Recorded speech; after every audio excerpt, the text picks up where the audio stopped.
Dans cette vidéo, je vais parler d'un projet que j'ai eu à l'âge seulement de 10 ans. À seulement 10 ans, j'ai créé un mode de jeu spécifique aux échecs, une nouvelle manière de jouer aux échecs, et je l'ai appelé le chess card.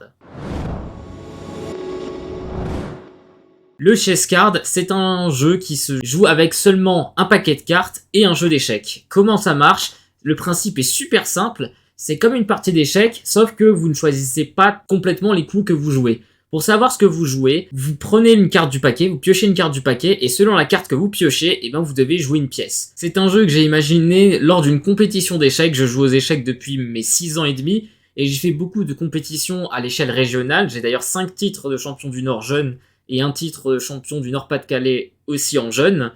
Et au cours de ces compétitions, j'ai eu l'occasion de jouer énormément aux échecs, à pas mal de modes de jeu différents. Et à un moment donné, donc j'avais 10 ans, c'était au championnat régional de Capelle-la-Grande, il y a très longtemps. Je jouais avec un pote et je me suis dit, tiens, et si on faisait ça? Et du coup, ça m'est resté et c'est devenu un de mes projets amusants.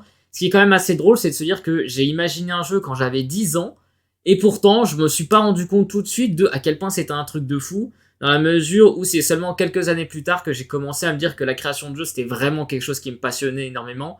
Et déjà à 10 ans, j'ai eu un projet qui s'est concrétisé, j'ai eu une idée de projet, une idée de jeu dont je suis allé jusqu'au bout. Et j'ai trouvé ça hyper intéressant. Ce qui est drôle en plus, c'est que c'est pas le premier jeu que j'ai imaginé quand j'avais 8 ans, donc je venais de terminer ma première année compétitive d'échecs. J'avais remporté un premier titre de champion du Nord. Quand j'avais 8 ans, j'étais en CE2 donc, et lors de l'étude à la fin de la journée, donc on avait une demi-heure de récré et une demi-heure d'étude, une fois qu'on avait terminé notre devoir, on pouvait aller au fond de la salle et il y avait des jeux qui nous attendaient. J'ai pris un plateau, j'ai pris des pions, j'ai imaginé des règles et j'ai imaginé un jeu. Alors malheureusement, beaucoup de règles m'échappent maintenant, du coup quand j'ai voulu essayer de m'en ressouvenir, quelques détails m'ont échappé et donc il est possible que si un jour ce jeu sorte, il soit un peu différent de ce qu'il était à l'époque, que ça peut être en bien ou en mal, c'est difficile à juger. Mais concernant le chess card, donc les règles à comprendre, je les ai déjà expliquées. On pioche une carte du paquet, selon la carte qu'on pioche, on doit jouer un coup. Quand je l'ai imaginé au départ, j'ai pris un paquet de 52 cartes, j'ai gardé seulement les 32 cartes les plus fortes, et j'ai gardé les jokers.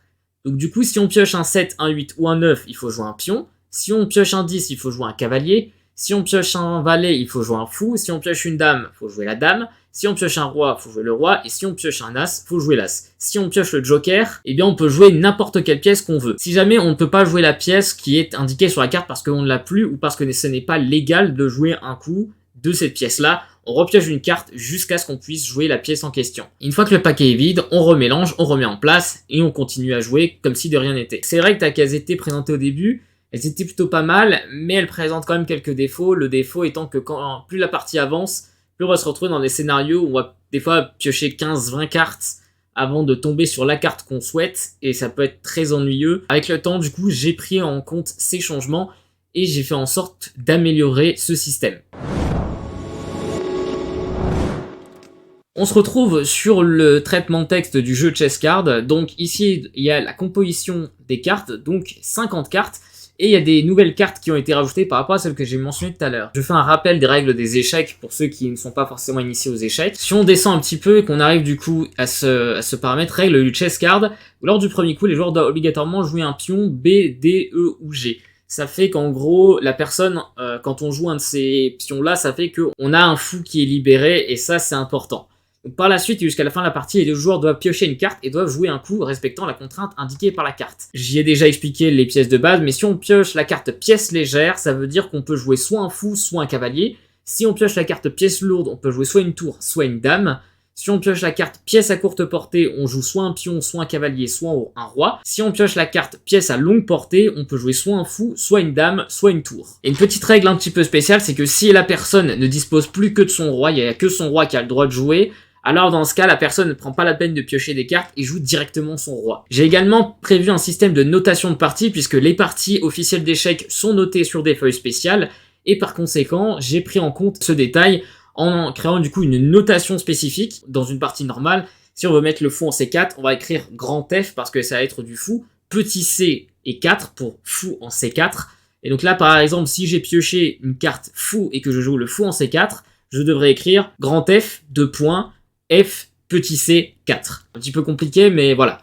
Et donc l'idée est très simple, c'est que c'est un petit jeu qui est sympa et qui peut plaire à beaucoup de monde dans le domaine échiquien, surtout aux amateurs, étant donné que les amateurs sont souvent un peu dépassés par l'aspect stratégique.